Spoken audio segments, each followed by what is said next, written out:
نام تا بگو دختر. مرزیه. چی نام میداری؟ مرزیه. مرزیه. پدرت چه نام داره؟ برهان‌الدین. برهان‌الدین. از کجا هستی بشیم؟ از کوهستان. از کوهستان گلستان. گلستان. دمی دلارام زندگی میکنین؟ نه خونه بود، خونه ماما خود. خانه ماما خود آمدی؟ او. تو چی میکردی؟ هیچ. این کالای مردانه چرا پوشیدی؟ نه بابا به بچه خالم گفت که 1 سال بود. عکسای کجا را بگی؟ از این پوسته. از این پوسته. بچه خالت در طالباست؟ او. چی نام داره؟ ملا سرایدین. ملا صلاح الدین. او قرارگاهش در کجاست؟ خونش به بکوای. خانهش به باکو. با تو موبایل داد که برای عکسا را بگی؟ موبایل از پیار من او. موبایل از پیرت است؟ او پیار من خبر نی. گفت عکسا را بگی چی کو؟ بیار با ما. او. یک دفعه چادر که تو رو که داخل نشسته. سلام. تو کالای مردانه را کی داد به تو کی بپوش؟ چه حالی؟ همون ملا یعقوب کی؟ کلی از برار من او. ملا صلاح الدین؟ او طالب داره، مسئله داره؟ او. چند تا داره؟ طالبای خبر نیم بسیار.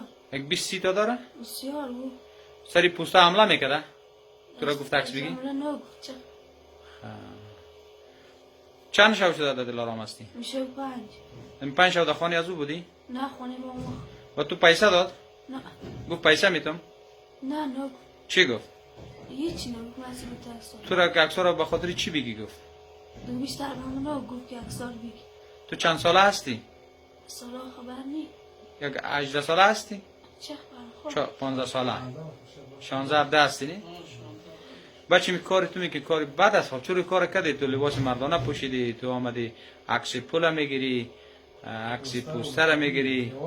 اونا مردمایی هستن که دشمنای وطن هستن، شما را فریب دادن. بچیم تو امیالی ما به سن سال تو دختر دارم، ولی تو را او فریب داده، تو را بدنام میکنن. خدای نخواست این اسکرای پلیس و اردو را که میبینی کلش مینیس برادرای تو است. کلانش قماندان امنیت حیثیت پدر تو را داره، ریش سفید این وطن است. بعد اگه به تو میگفت که برین تو عکس را بگی، باز می آمدی برای قماندان صاحب امنیت میگفتی که مرا ملا صلاح الدین میگه که برو عکس پوستر بگی. این کار خوب نیست و کار بد شده. پدر خبر شده؟ نه خبر نی. هیچ خبر نمبر پدر داری؟ نه. کام نمبر داری که ما زنگ بزنیم وارث خبر کنیم؟ خبر نکن. ما من مقصد داره به خودمون میریم دیدم سرایش.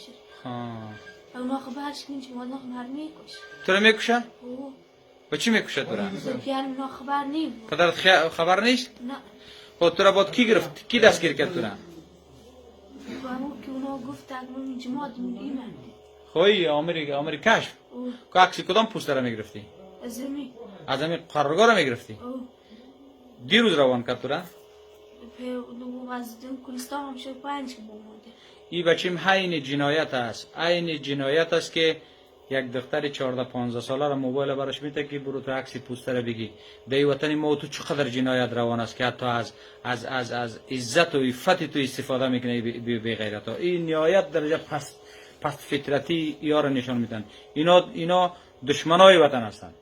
تو یک دختر با عزت بعد با ابرو با عزت با شرف در خانهت بشینی، ولی برای تو موبایل میده که برو عکس پوستر بگی.